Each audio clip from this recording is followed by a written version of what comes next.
Hello, everyone, and welcome. My name is Julie Mann, and I show men and women how they can live healthy, happy, sustainable lives. And I'm really delighted because today I'm joined by Stuart Taylor. Hi, Stuart. Good morning, or good afternoon, rather, or late afternoon. Yeah, so I know you're in the States. So for those of you that don't yet know Stuart, he is the founder and managing member of Nepenthe Investments. So we're going to hear all about that in a minute. So I'm really curious, Stuart, because I know that you've had an incredibly successful career. You've started, I think, 12 companies, 8 continue to be profitable, and 2 of those are actually multi-billion-dollar enterprises, which is extraordinary. So did your parents bring you up to understand business? Where did it all begin? That's a good question. I think it just sort of came through some form of amorphism where when I got to a certain stage, I discovered that I was working for somebody else for peanuts. It was in the UK at the time. I'd left a job in America where I was getting $12,000 a year, which was a lot of money. And I started with the Economist Intelligence Unit, a division of the newspaper or the magazine, at about £1,200 a year. And I realized after a period of time that something was wrong. So I thought, well, hell, I can do this. So I started my own business, and that was it. But certainly nothing to do with the family, nothing to do with my friends.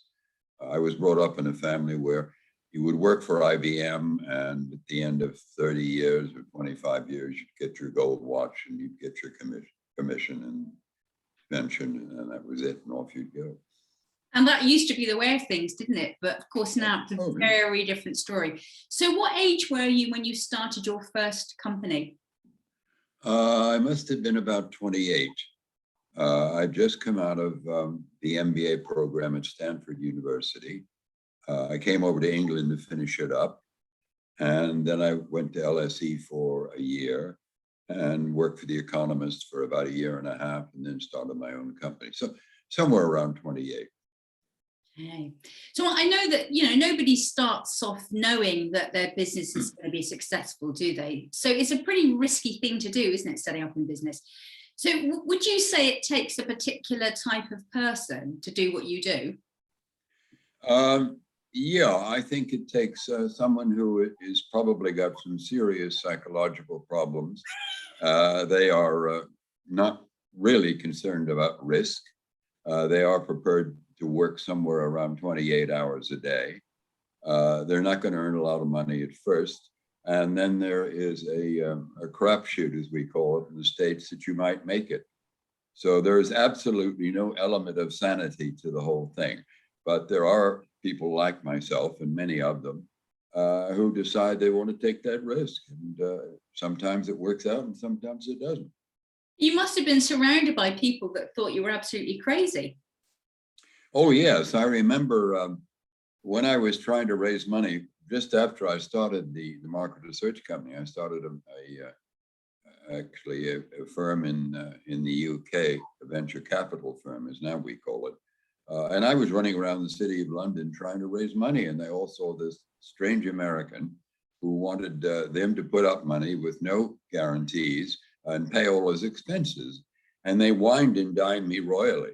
But when it came to putting up money at the end of the lunch, they said, "Thank you very much. You must come and see us again." That was it. Wow. I guess you had to do that over again and again, didn't you? Oh, yes. Yeah.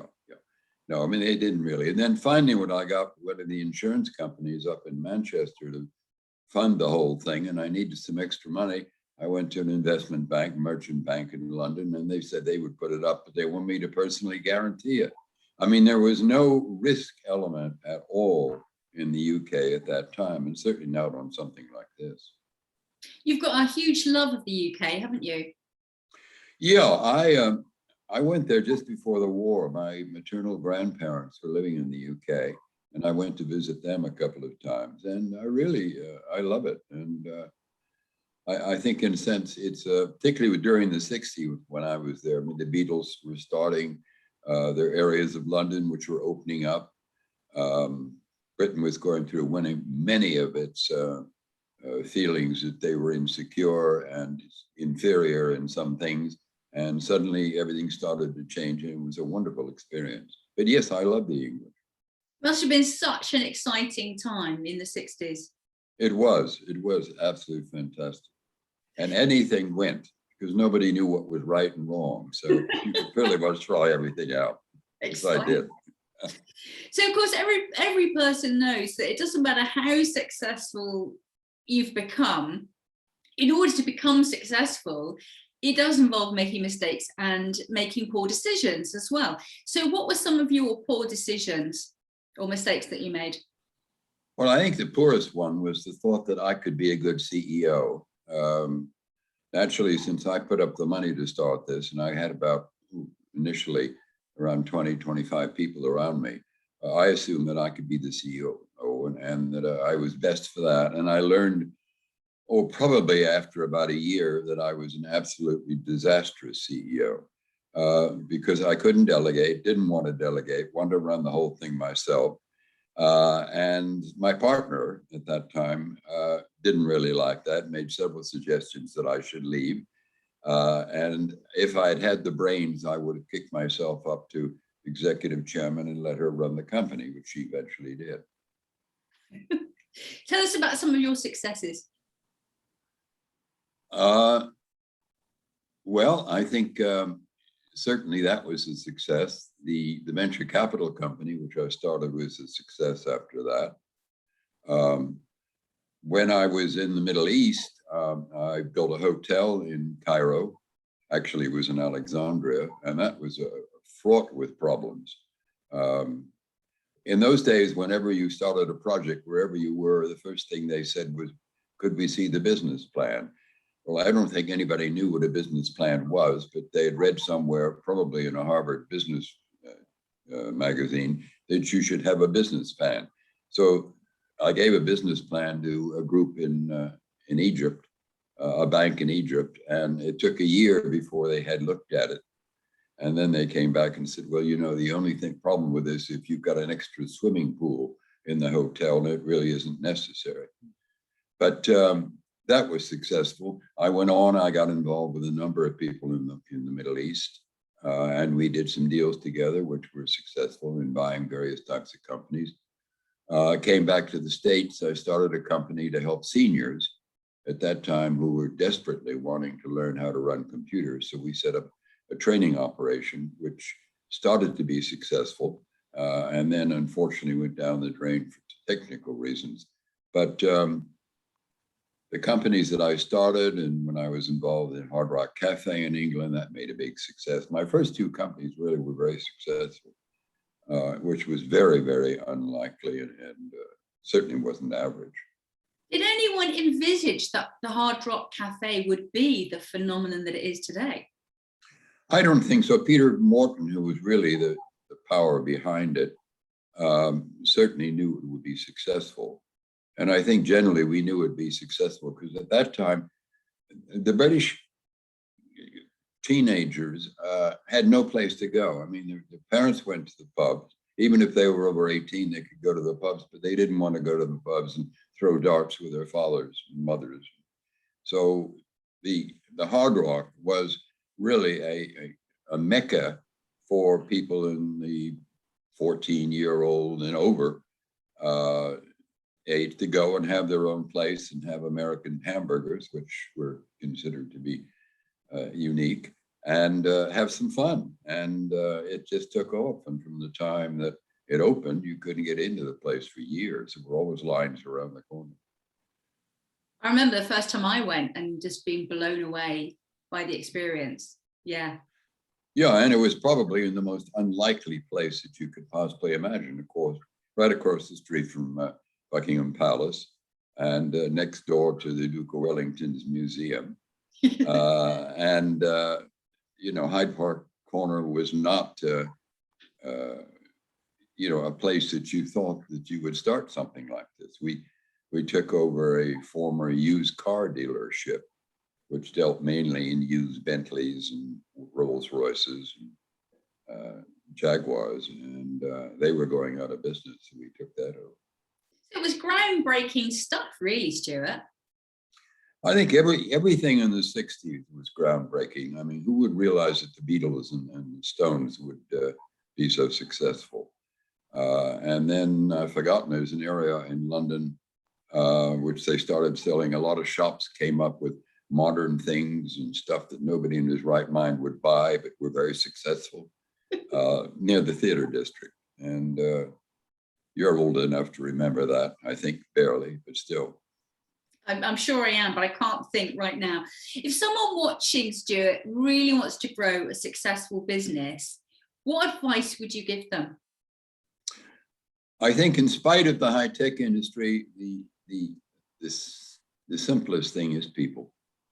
One of the things I think we're very weak at in the States is sitting the founders down, of the people that you bring in at the early stage, and talking with them and finding out really what they want from life. Because I've discovered with a lot of people that I've tried to help, particularly the ones who are in business school, is they bring a team together about 30 minutes after they start their courses. And that team lasts for about 3 weeks, and then another team comes in. And it really is a question of getting to know your team, listening to them, listening to people who are maybe not at the top level of your startup, but listen to everybody that you possibly can, keep your mouth shut. And then when you know something from what people have told you, then you can start making changes. But the whole thing really comes down to people. I totally agree. That's great advice. Tell us about how you actually work with people now, Stuart. I listen, which is the most important thing, and it's taken me years and years to shut up and to start listening. I really try to find out first what they think they want in life. They may not know themselves, but at least it's like a business plan. If you put something together, you can start changing it every day. But if you set a format as to what they think they would like to achieve, and then come back to that on a regular basis and see, A, if they're achieving what they wanted to, and secondly, whether they've changed their mind on what they want to achieve, that's the best way of working with people. Find out really what are the factors that are motivating them, what are the factors that are going to deter them from making a success out of their business. It's very important if they're married or they have a significant other, that significant other is kept aware and knows what's going on all the time, and realizes the amount of work that's going to go into making starting a successful business, that you're not going to be around as much as you were when you were working for a company 9 to 5, that you're going to be around far less, that you're going to be working odd hours, you're going to be working on weekends, and your whole life is going to revolve around that business. And try to bring your family into it in some way or other. They feel that it's part of their activity and part of their life as well. Great point. Why would someone choose to work with you particularly? Well, I've made a lot of mistakes, and therefore I probably can keep them from making mistakes. I've had experience in practically every industry you can possibly imagine. I have had my own success, and I've had success with people whom I've coached. One lady from Australia whom I coached, who came over, and she had made $2 or $3 million by the time she went to the business school at Stanford. And I worked with her, and we found of using her expertise in Australia, which was a universal type of expertise. It could be brought into the United States or Europe or any other place, and restructure it in such a way that it was fit a little better with the United States. And she went on, she made a great success here. There are other people like that who, if you are careful, you don't try to rush it. And as I said, you keep talking and you listen, and you have a sounding board with them, and you talk to them as you and I are talking now, that you can have a better chance of working with them. That's the kind of philosophy that I impose on the students that I'm working with. Brilliant. What do you do when you're not working? I watch TV. I watch anything in color that moves. It relaxes me. I read quite a bit. I enjoy reading. I go back and I read some of the old, I think I read War and Peace every year. I've been reading it every year for about 20 years.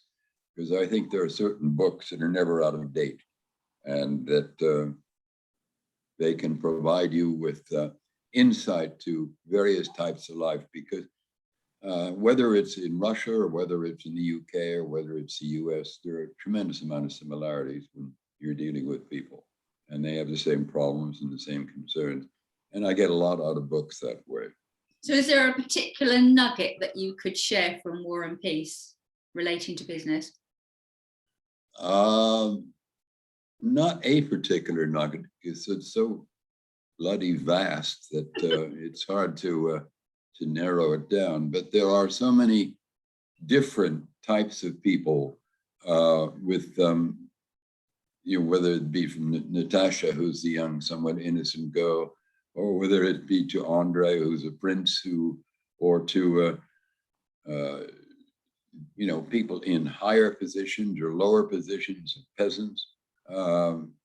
There's a tremendous ability to study human nature in all of its aspects in just one book. Mm-hmm. Clearly, you absolutely don't need to work. So what keeps you doing what you do?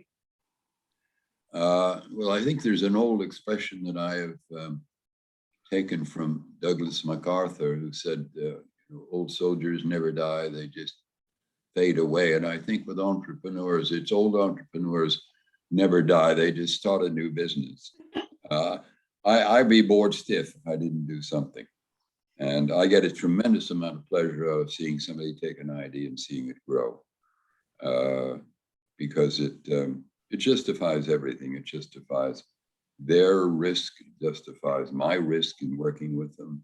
It justifies their ability, their family's ability, the people around them. And it's just a wonderful thing. It's to see something that becomes an idea, and suddenly, it becomes a kernel, and then grows, and it's like a tree. And then it's successful, and that's it. It becomes a forest, yes. So of all the things that you've ever done, Stuart, in your amazing life, what makes you the most proud? I think the thing that made me the most proud was starting this venture capital company in the UK, because it was a time when there was no money around for startups, and we were practically the first people to do it. And to see people come to me who had a lot of ideas, and the UK at that time had people with tremendous amount of ideas and creativity, certainly equal to Silicon Valley, but they didn't have the infrastructure in order to facilitate that, to get it up and working. And in my small way, I was able to do that. And we must have had, over the history of the company, probably 30 or 40 startups. And I really mean startups from dead scratch. And one in particular, I remember, is a little bit of an oddball company. It was a company called Thwaites and Reed, who were the oldest clock company in the world. And their biggest job was keeping the tower clocks throughout the world in good repair. I mean, they would take down York Minster's clock and clean it and put it back together again. I never quite understood how they'd ever get it back together again, because there were usually 2 or 3 older people with all these parts scattered all over the place, and somehow or other somebody had to know how to put them back together again. But this was a traditional business that wanted to develop a Cyrillic clock kit so that kids could learn how to make clocks themselves, and get the pleasure of building a clock and watching the time on their own clock. And so we gave them a little money to do that, and they went ahead and did it. It was quite exciting, and that sort of thing, where somebody has an idea and then they build on it, particularly if it's an old-fashioned company that had been doing things completely different and suddenly got an inspiration that they should take their know-how and put it together for the benefit of children or young people, and to give them an opportunity to see something about their industry. Wonderful. I've got one last question, Stuart. When you're no longer on this planet, how would you like people to remember you? Well, with fondness, that I didn't do anything that was bad to them, that where I was able, I could help them. I don't care about all the business side of it. I think it's more the personal side of it. That I listened to them, that I was helpful in facilitating whatever they wanted to do as human beings. That's about it, I think. Of course, I'll never know whether I'm remembered or not. That's unless you do believe that there's a second or third or fourth chance that you'll be getting. But you don't. I don't know. I Wrigley, it's an open book. Mm-hmm. But I can think of all the entrepreneurial things I'd love to do if I come back for a second or a third or a fourth time. Like what? What would you want to do? Well, first I want to see what's going on around it, and then listen, and then I'm sure that I can find things that would be fun to do. Maybe won't even have bodies in those days. Maybe we just be running around as spirits without banging into each other. But whatever goes on, there's always opportunities, regardless of where you are, what situation you are in your lifestyle or your second or third lifestyle. There'll be opportunities, and it's a question of taking advantage of that and seeing what you can do with it.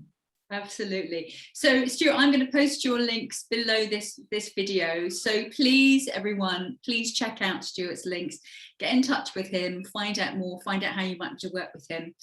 So all there is for me to say, Stuart, it's been absolutely fascinating and inspiring talking to you. So thank you so very much. Well, not at all. You're very, having me, I appreciate it very much. You're very entrepreneurial in that way. And I look forward to you and your own business succeeding, which I'm sure it will. Next time I'll interview you and find out more about what you're doing. I'd love that.